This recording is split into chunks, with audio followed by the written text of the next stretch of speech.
If you're thinking to yourself, wow, I have this list of certifications that I want. I always love learning. I love helping my clients. So therefore, I'm going to just go through this hypnosis and NLP course again. And maybe this will make me feel confident. Let me stop you right there and save you time, energy, and money, because I know that you already know this. A paper, another paper on the wall is not going to help you build the confidence that you need in order to help clients effectively.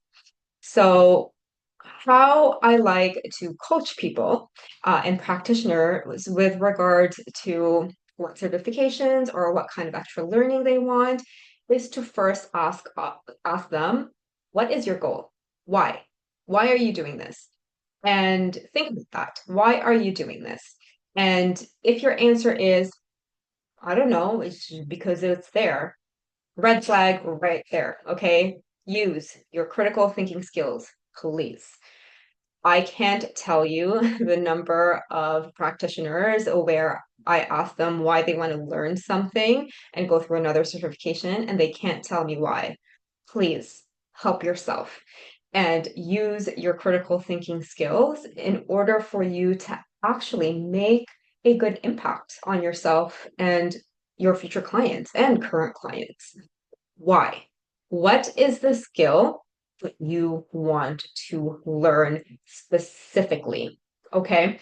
You need to learn how to critically think and determine what part of your current process needs to improve.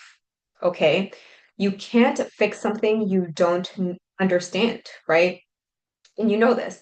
So if you're saying that, yes, I want to boost my confidence, I want to become a more confident practitioner, I want to be able to just go into a client session and not worry about what I have to say, what I have to do. And I want to know that by the end of the session and when the client is finished with me, that they got the results they wanted. Okay, good, good. So right now, look at your process and be honest with yourself. This is key. If you're not honest with yourself, then there's no point going through this exercise. Be honest with yourself and look at your process and say, what part of my process is cock blocking me from being confident?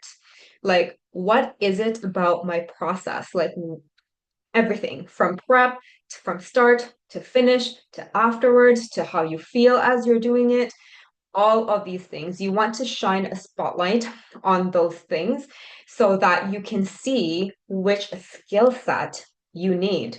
And I'm going to give you a hint here. Most practitioners haven't been taught a few things. First one is client assessment skills.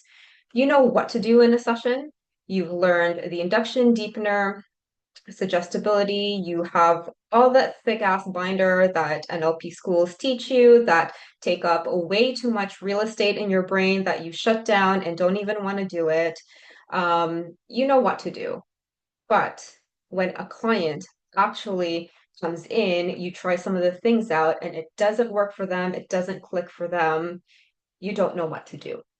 I would say that most of the beginner trainings actually don't teach the skill of how to help practitioners navigate anything, new things, and maybe even traumatic things that come unexpected within a session.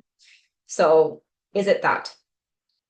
And I can tell you after you're hearing this, it's probably going to be a yes, especially if you've been trained traditionally, because this is just not taught properly.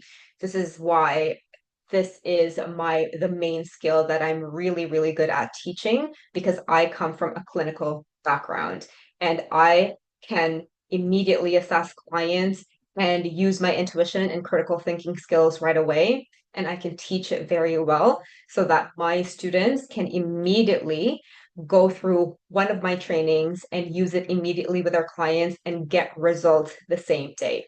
This has happened. This is a normal result in my world. Okay, so if that is the skill that you need, then train, right? You know that that master's course is probably going to teach you the same shit with advanced language. Is advanced language what you truly need, or is it the ability to help a client change their behaviors for good? Now, once you identify this constraint, you need to identify this constraint first. Otherwise, you're just going to keep on adding up the shit on your wall and still feel confused, right? You want to be able to do this and focus in on this. And this is how you then are going to know what course to take or what skill to have. Maybe you do realize that, yeah, I actually am very good at helping clients to transform. So that is the skill that you're going to develop on, right? That it could really just be as simple as this. And so this is the reason why just mindlessly taking courses for the sake of those courses. And trust me, I have been here. I had a list, right? I had a list. I've just gone through my 10K hypnosis course that back then I thought was so good, but is actually like subpar now. And I had all the certifications that I wanted because I was not confident in that initial result because I didn't know how to think this way. And so I know that this was very direct, but this is something that you need to hear in order for you to stop wasting time, stop stressing yourself out, and stop staying stuck in this hamster wheel of one more certifications until I feel confident. Because truth of the matter is, you want to identify this constraint, and guess what you got to do?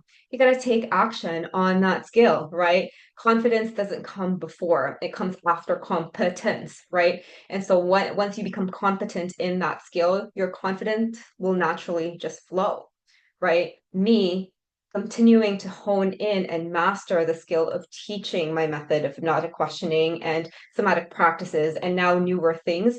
This has made me feel confident in knowing that if a student were to take action on everything that I taught, they would be the person who will go into their sessions, no matter what the presenting problem is, and change that person's life for good in one conversation. I know that this has happened. Some of my client results are better than mine. Fan-fucking-tastic. That's the point, right? And that is because I took action consistently. I know how to identify what constraints I have and be and put my ego down and repeat the skills that I suck at over and over and over again, even though I'm frustrated because I am impatient and I don't like being bad at something, you know? But I put my head down and I fucking do it. I'm not afraid to put in the work. This is what makes me successful. Okay. So if you want to really boost your confidence as a practitioner, another course will not help you, but able to identify the constraints and actually take action in improving that skill set is what is going to help you. Repeat that thousands of times, you will have your confidence.